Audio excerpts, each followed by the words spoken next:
Ay ngunani ra day ang tamang pag-splicing bay sa kini bitong mga kable bay. Tanawa kung unsaon bay. Makatabang gini sa inyo bay unsaon pagkuan bitaw kining pag-splicing sa kining kable. Tanawa giunsa-unsaon ni pagtrabaho. Tanawa ninyo bay okay po gini pagtrabaho. Gikuan niya bay gibungkag niya bay. Gibungkag niya. Lahi man tong ako sa una na katunan ako kay PC man to pero pare-pareha ni sila sa PC bay. Tinga naon ra day bay oh. Oh. Kung sa ako na siya bay, ang tawag na bay, ice place tawag na sa barko sa una sa akong pag-eskwela, ice place tawag na. Oh.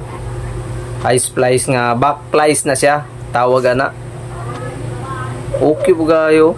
Nga na ang diskarte bay pag mag kuan bitaw to. Kining mag sumpay tag kuan ba. Mag-splicing ta og kable.